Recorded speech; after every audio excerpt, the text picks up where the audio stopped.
예, 오늘 오전 청와대가 다음 달 예정인 에이펙 정상회담에서 한중 정상회담 개최에 전격 합의했다고 밝혔습니다. 그간 갈등의 원인이었던 사드 문제에 대해서도 양국이 동시에 발표를 했는데요. 전문가와 함께 관련 내용을 살펴보도록 하겠습니다. 지금 스튜디오에 정만영 연세대학교 중국연구원 교수, 또 김만기 중국경제 전문가 나오셨습니다. 안녕하십니까? 네, 안녕하세요. 예. 자, 오늘 아침 10시에 청와대 발표가 있었습니다. 한중 관계 개선을 위한 그동안 양국의 외교 당국자 간의 물밑 협상이 계속돼 왔는데요. 협의 내용, 협의 결과가 발표가 됐습니다. 어떻게 보셨는지 간략하게 소감부터 좀 여쭤보죠. 우선 그동안 중국하고의 관계가 이렇게 막혀 있었던 것이 풀린다는 측면에서 대단히 환영할 만한 그런 발표라고 생각합니다. 지난번 제가 한번 말씀드린 적이 있지만 중국 당대 결과가 나오면서 중국 측에서도 뭔가 외교적인 조금 큰 보폭을 취할 수 있는 여지가 생겼다고 기대를 했는데 중국이 그런 조치를 취해준 것에 대해서 다행이라고 생각하고 있습니다. 자, 오늘 발표 내용 가운데 한국과 중국이 이제 동시에 같이 발표를 했어요. 네. 이 가운데서 이제 주목해서 봐야 될 부분이 어떤 것이 될까요? 저는 사실 오늘 굉장히 의미 있는 발표를 했는데 정상회담을 한다는 게 이제 시진핑 2기 정부고요. 우리 한국도 이제 문재인 새 정부가 들어왔는데 같은 새 정부끼리 새롭게 시작하는 의미가 굉장히 적절한 시점이었던 것 같습니다. 그리고 사실 오늘 발표는 이제 정상회담 한다는 게 핵심이었고요. 더 중요하게 저는 봐야 될 것은 어제 그 강경화 장관이 국회에서 그 질의에 답변을 하면서 세 가지를 이야기를 했습니다. 이 세 가지 의미가 굉장히 중요한 게 사실은 중국이 출구 전략을 사드 문제에 대해서 출구 전략을 쓰고 싶어도 명분이 없었거든요. 지금까지. 그 명분을 제공하는 단초를 제공했다는 굉장히 의미가 있습니다. 그리고 그 세 가지가 첫째는 사드를 추가 배치 안 하겠다라는 거하고 그다음에 미국의 MD 체제에 참여하지 않겠다. 그리고 세 번째가 이제 한미일 그 안보 협력이 군사 동맹으로 이어지지 않게 하겠다 이런 그 메시지를 전달하면서 이야기를 하면서 이게 결국은 중국이 이 출구 전략을 쓸 수 있도록 명분을 심어줬다. 저는 굉장히 중요하다고 생각을 합니다. 말씀하신 것처럼 오늘 이제 발표 내용 가운데 가장 어떤 전제적인 그런 발표가 된다고 하면은 교류 협력을 앞으로 한중 간에 강화해 나가는데 노력을 하겠다 하는 것이고요. 말씀하신 것처럼 에이펙 정상회담 기간 중에 한중 정상회담을 연다는 게 있는데 그 다음에 말씀하신 게 이제 사드와 관련해서 그동안 많은 논란이 있지 않았습니까? 그동안 이제 한중 간의 관계 경색의 원인이 바로 이제 사드 배치와 관련된 것이었는데 여기에 대해서는 일단 봉합하고 넘어갔다 이렇게 봐야 되나요? 중국이 이 사드에 반대하는 사실 가장 기저에 있는 입장은 한국이 소위 GMD 글로벌 미사일 시스템 거기에 가입을 하는 것이 사실 제일 우려의 대상이었습니다. 이번에 역시 그 입장을 우리가 본래 우리가 거기에 가입하지 않겠다는 입장을 갖고 있었기 때문에 그 입장을 밝히는 것을 이렇게 인정하는 것으로 이렇게 이 문제를 일단은 말하자면 양해를 하는 선에서 일단 넘어가는 것 같습니다. 자, 이 부분에 대해서 이제 사드와 관련돼 있는 양국 간의 이제 입장 차이는 오늘 합의문에서도 그대로 그냥 이 입장 차이가 그대로 반영이 돼 있어요. 지금 중국 측에서는 어쨌든 여기에 적절한 조치를 취해줄 것을 요구를 하고 있단 말이죠. 반대한다고 얘기했고요. 자, 이 부분은 어떻게 지금 양국 간의 이 부분은 아직까지도 건너갈 수 있는 글쎄요, 어떤 돌파구를 마련하기가 힘든 그런 상황이라고 봐야 되나요? 사실 중국 같은 경우는 오늘 또 재설명을 했지 않습니까? 사드를 결연히 반대한다고 이야기를 했는데요.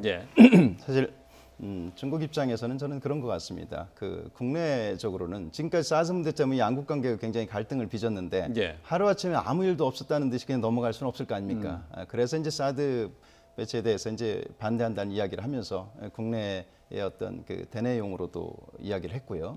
또 대외적으로는 이 사드 배치가 지금까지는 우리는 추가 배치가 없다고 했는데 혹시 향후에 추가 배치가 더 있거나 아니면 지금 미국 주도로 사실 많이 이게 사드 배치가 이루어졌지만 이런 것들이 앞으로 더 진전되고 또 다른 재배치가 되고 이런 부분에서 확실하게 못 받고 넘어가고 싶었던 것 같습니다. 중국 입장에서는. 어쨌든 그 중국 측 입장에서는 이 사드 배치가 사실은 중국의 전략적인 핵심 이익을 침해한다라는 데서 상당한 우려를 갖고 있던 게 사실이죠. 그렇습니다. 중국 입장에서는 한국에 배치되는 사드가 문제가 아니고 예. 중국을 말하자면 포위하는 미국의 그 안티미사일 시스템 예. 여기에 미사일 우려를 시스템. 갖고 예. 있었던 예. MD 체제. 그걸 가지고 있었던 것인데 한국이 그 부분으로 들어가는 것을 가장 우려를 했고 예. 또 여러 가지 다른 이 국제적 지역학을 고려해서 한국에 대해서 강하게 사드 반대의 입장을 밝혀왔던 것이고 예.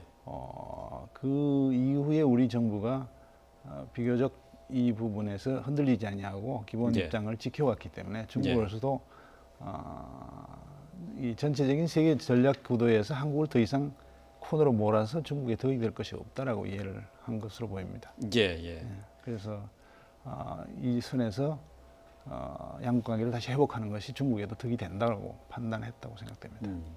자, 그렇다면 이제 앞으로 이 사드 문제를 어떤 방향으로 해결해 나갈 것이냐 하는 이제 과제를 남겨놓고 있단 말이죠. 이제 지금 봉합 수준에서 이제 사드 문제를 한중 간에 일단은 외교나 군사 당국자 간의 협의로 이제 남겨뒀단 말이죠.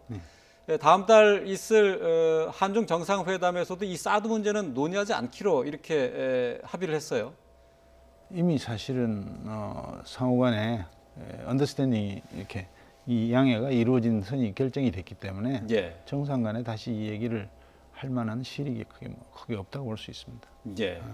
자, 그렇다면 지금 이 상황에서 사드 문제가 일단 한중 간에는 봉합 수준에서 이제 마무리가 이제 매듭을 지었다고 한다면은 네. 한중 관계는 이제 한 차원 다른 또 관계로 증진이 되는 겁니까? 어떻게 봐야 될까요? 그렇죠. 그 한중 관계가 사실은 그 1992년도에 수교되고 한 20여 년 사이에 굉장히 많은 발전을 해왔지 않습니까? 예. 그러던 차에 지금 한 1년 반 정도가 지금 갈등 관계에 있었는데 예. 제가 볼 때는 한중 관계가 무슨 뭐 수십 년 동안 어떤 그 서로 간에 골이 쌓여서 어떤 그런 안 좋은 관계가 지속됐던 게 아니기 때문에 예. 얼마든지 그 정상 간에 그 잘 풀어나가면 저는 가능할 거라고 보고요. 그래서 이 사드 문제 때문에 우리가 양국 간의 경제적인 그 손실이 있어서는 안 되겠다. 그래서 경제와 정치를 좀 더 분리하는 방향으로 가지 않는가. 예. 그래서 중국 같은 경우 특히나 그 대만 정책 같은 거 쓸 때는 정경 분리 원칙을 항상 써왔지 않습니까? 예, 예. 그래서 한국 같은 경우도 이번에 계기로 해서 이제 사드 문제는 국방이나 외교 관련된 실무자들 선에서 이야기를 계속 논의하도록 하고 우리 그 정상 간에는 미래를 이야기하는 미래의 발전적인 협력적인 관계를 이야기하는 그런 방향으로 갈 거라고 생각이 듭니다. 예. 그동안 뭐 사드 배치와 관련돼 있는 한중 간의 갈등 때문에 사실 기업계 그러니까 경제계 인사들 그러니까 우리 경제계에 상당히 큰 주름살을 줬단 말이죠. 자, 이렇게 된다면은 앞으로는 이제 조금 우리 기업들이 조금 이제 환경이 좀 나아지겠다 이렇게 예상할 수 있겠네요. 아무래도 이제 우리가 수출로 먹고 사는 나라고 예. 그 수출 중에 4분의 1을 중국에다 했었는데요. 지금 중국의 많은 기업들이 이제 수출에도 어려움이 가졌고 그랬지 않습니까? 예, 예. 그런데 이제는 이 사드가 조금 이 갈등 국면이 풀리면서 많은 기업들이 이제 그 기대를 하고 있죠. 특히나 이 관광 산업, 그다음에 유통 관련된 그리고 소비재 이런 쪽 그 분야들은 굉장히 기대가 클 걸로 예상이 됩니다. 예. 자, 오늘 뭐 양국이 합의 결과를 발표한 것에 대해서 중국 언론들은 일단은 긍정적인 한국이 이제 긍정적인 변화가 나타나고 있다라고 이제 보도를 하고 있어요. 예. 중국 측에서도 지금 이 양국이 합의한 내용에 대해서 일단은 긍정적으로 받아들이고 있는 거죠. 중국이 여러 가지 긍정적인 신호를 지금 보내고 있습니다. 예. 저희는 뭐 한국 입장에서는 중국과 관계를 개선하는 것을 일관되게 추진해온 입장이기 때문에 예. 그동안에 중국이 그 문을 좀 닫고 있었던 것을 이제 열기 시작했다 이렇게 볼 수 있고요. 예. 중국으로서는 아마 트럼프 대통령이 한국을 방한하기 전에 또 중국을 방문하기 전에 한국과 관계에 뭔가 이 맺힌 고리를 풀 필요를 느꼈을 거라고 생각합니다. 예. 지금 이제 중국에서는 앞서서 이제 그 공산당 대회를 열지 않았습니까? 이제 시진핑 2기가 집권 2기가 시작이 됐는데 말이죠. 이것을 기점으로 해서 한중 관계에도 변화가 있을 것이다라는 전망들이 좀 있었어요. 이제 그게 실제로 이제 현실로 나타났다 이렇게 봐야 되겠나요? 그렇습니다. 왜냐하면은 당대를 마치기 전까지는 국내 정치적으로 공산당의 입장을 약화시키는 어떤 과감한 조치를 취하기가 어려운 측면이 있었는데 이제 국내 정치적인 것이 어느 정도 안정이 됐기 때문에 전략적인 측면에서 중국에 이익이 되는 방향으로 중국이 여론을 지나치게 의식하지 않고 정책 결정을 할 수 있는 그런 배경이 됐다고 봅니다. 그래서 저희가 그 시기를 비교적 잘 포착해서 중국하고 이렇게 협력 관계를 풀어나가게 된 것은 잘한 일이라고 생각합니다. 그 19차 이제 중국 당 대회를 통해서 사실 뭐 이제 여러 언론에서도 이제 분석을 했습니다만은 시진핑의 집권 2기는 더 강력한 그렇죠. 힘을 가지고 이제 추진할 수 있게 됐다 이렇게 평가를 하고 있거든요. 그렇죠. 자, 앞으로 이제 한중 관계 시진핑 집권 2기에서 어떻게 펼쳐질 것으로 예상을 해볼 수 있을까요? 아무래도 이제 그 집단 지도 체제에서 지금 거의 1인 체제 중심으로 가고 있으니까요. 사실은 시진핑 그 주석의 이제 힘이 굉장히 강력해졌는데 한국 같은 경우는 여러 가지 시진핑 정권 속에서 지금 그 2기 정부에 추진하고 있는 3차 산업이라든가 지금 13차 5개년 계획 속에 들어가 있는 정책들을 잘 모니터링해서 우리가 경제적인 어떤 성과들을 굉장히 많이 이뤄내야 될 거라고 생각을 합니다. 자, 오늘 이제 청와대 발표 가운데 이제 또 가장 중요한 부분이 이제 다음 달에 있을 APEC 정상회담, 베트남에서 다음 달 10일부터 시작이 되는데요. 여기서 이제 한중 정상회담을 다시 한번 열게 됩니다. 지난 7월에 한번 있었고 이번에 다시 이제 시진핑 주석과 문재인 대통령이 만나게 되는데, 자, 이게 어떤 계기가 될 수 있을까요? 일단 양 정상이 만난다는 것은 이제 양국 관계가 그 동안에 일종의 그 경색 국면이 풀렸다는 거 이해할 수가 있고, 양 정상이 만나서 돈독한 관계를 가시함으로써 중국 전체가 한국에 대해서 전보다 더 개방된 그런 입장을 취할 수 있는데 도움이 될 거라고 생각합니다. 그래서 시진핑 주석과 우리 문재인 대통령의 그 돈독한 관계를 보여주는 그런 좋은 계기로 이렇게 우리가 삼도록 노력을 해야 할 거라고 생각이 됩니다. 앞서서 이제 지난 7월에 이제 한중 정상회담을 열었을 때 그 회담 분위기가 그렇게 좋지는 않았어요. 그렇죠. 사드 문제도 있었고 했기 때문에. 근데 이번에 이제 만나게 되면은 글쎄 이제 좀 다른 분위기가 연출이 되겠죠. 네. 뭐 지난번에 첫 만남 이후에 그 후에 이제 북한이 미사일을 쏘고 하더라도 사실 전화 통화도 잘 안 되고 그랬습니다.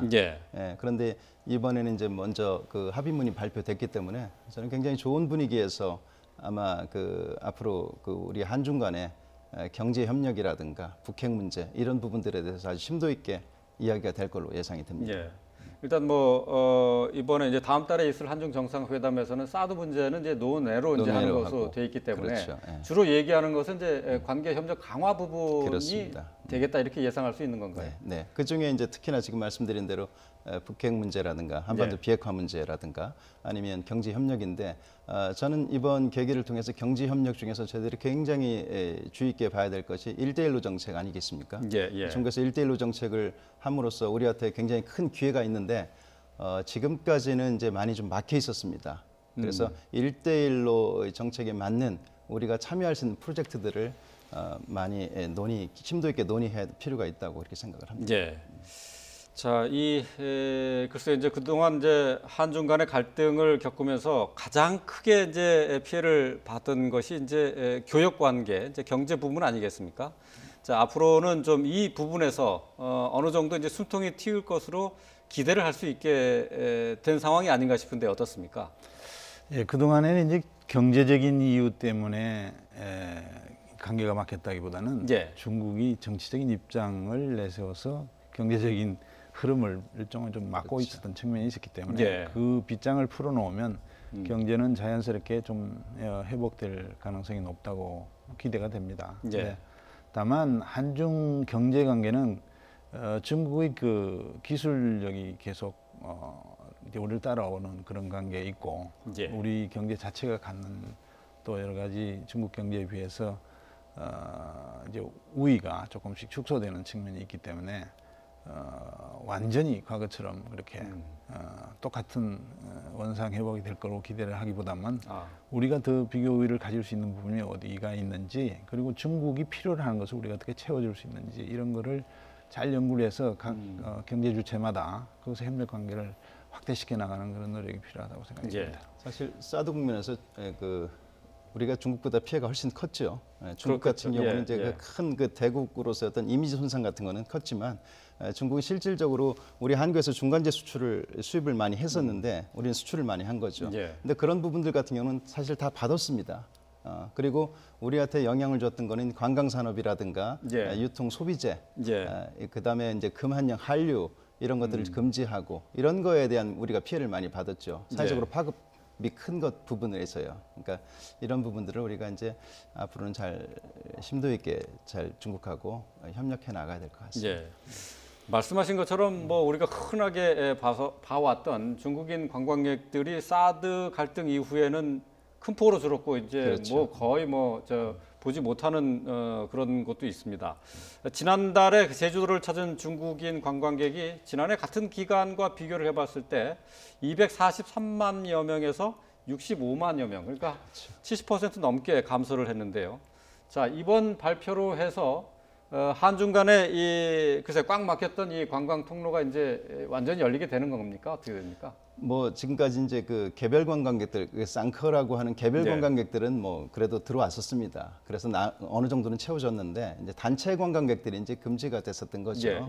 그런 부분들이 이제는 점진적으로 풀리는 그런 분위기로 가고 있고요. 그리고 중국 여행사들도 이제 그런 거에 대한 준비들, 그다음에 항공사도 역시 준비를 하고 있는 것 같습니다. 관광뿐만 아니라 그동안 글쎄요, 기업의 어려움으로 대표적으로 꼽았던 게 이제 자동차 그리고 또 유통업체들 아니었습니까? 자, 이 업체들도 좀 다시 활기를 찾을 수 있을까요? 이제 인위적으로 중국 정치 시스템상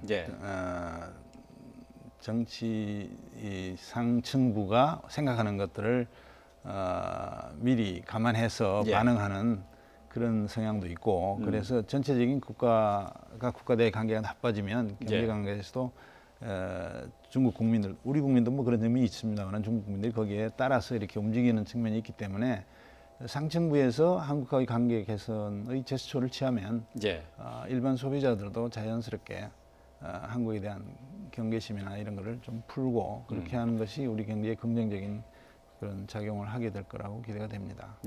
아직까지 중국은 어떤 정치적인 입장이나 상황 변화가 곧바로 경제에 미치는 영향이 큰 나라죠.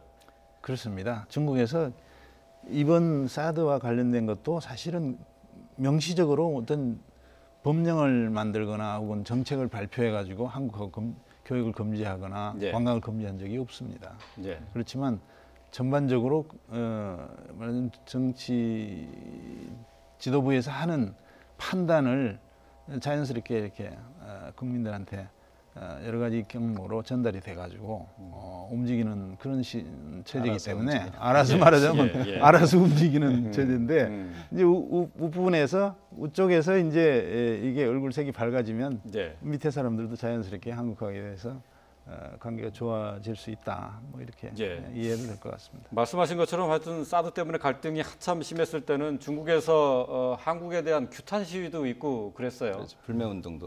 뭐 초등학생, 유치원생들도 뭐 시위를 하는 것도 맞습니다. 보고 그랬는데, 자 이렇게 이제 정치에서 먼저 이렇게 풀어 놓으면은 경제나 이제 사회 전반적으로도 선순환이 될 수 있다 이렇게 볼 수 있겠군요. 네, 저는 이제 중국 사람들이 한국에 대한 이미지가 좋고요. 사실은 사드 전에 굉장히 좋았었고 사드는 정치적인 문제라고 생각을 하기 때문에 한국에 대한 이미지도 좋고 한국 사람에 대해서도 굉장히 좋은 감정을 갖고 있습니다. 그래서 제가 볼 때는 그 중앙에서만 잘 풀리면 밑에서도 점진적으로 잘 풀릴 거라고 생각이 듭니다. 자, 이제 뭐 시진핑 집권 2기를 통해서 이제 새롭게 한중 간에 이제 훈풍이 부는 것 아니냐 하는 기대가 많습니다. 어떻게 보십니까? 일단은 긍정적인 신호라고 봐야 되고 환영할 만한 그 움직임인데, 사실은 우리는 굉장히 조심하고 신중하게 대처를 해나가야 되는 그런 국면을 맞았다라고도 볼 수 있습니다. 우리나라가 지금 처해 있는 입장이 우리가 미국하고도 좋은 관계를 가져야 되고 예. 중국하고도 좋은 관계를 가져야 되는 그런 입장 아닙니까? 근데 그런 이 입장을 유지하는 것 자체가 굉장히 신중하고 예. 잘 조율된 정책 행동을 취할 때만 가능합니다. 예. 그래서 그런 면에서는 우리 국민들도 정부가 하는 정책 행동에 대해서 지나치게 조급하게 반응을 보이기보다는 예. 조금 인내심을 가지고 예. 지켜볼 필요가 있다. 저는 그렇게 생각합니다. 왜냐하면 외교라는 거는 하나의 조율된 행동으로 드러나야 되고 그게 일시적인 판단으로 이렇게 자기 국민 각자가 느끼는 것을 그대로 표출하는 것은 대외적으로 예. 통일된 행동 그리고 잘 조율된 행동을 하는데 간혹 방해가 되는 수가 있습니다. 예, 그렇군요. 예. 예, 한꺼번에 모든 게 다 풀릴 것을 기대하기보다는 좀 인내심을 갖고 맞습니다. 차분히 지켜봐야 한다고 이제 말씀을 하셨는데 네. 그 이제 사드도 제가 앞서서 이제 뭐 봉합을 했다고 얘기를 했습니다만 그 문제도 역시 그런 차원에서 지켜봐야 되겠네요. 그럼요. 정상회담 한 번 했다고 해서 모든 게 지금까지 어떤 갈등이 다 풀린다고 생각해서는 안 될 것 같고요. 예. 좀 인내를 가지고 우리가 아주 제대로 준비를 해야 될 것 같습니다. 예, 알겠습니다. 자, 한중 간의 경색된 관계를 풀기 위해서 양국이 물밑 협상을 계속해 왔는데 오늘 합의 내용 결과 발표를 통해서 한중 간의 또 새로운 관계 협력 강화의 길로 들어서게 됐습니다. 자, 관련된 내용들을 두 분 전문가와 함께 나눠봤습니다. 정만영 연세대학교 중국연구원 교수 또 김만기 중국경제 전문가와 함께했습니다.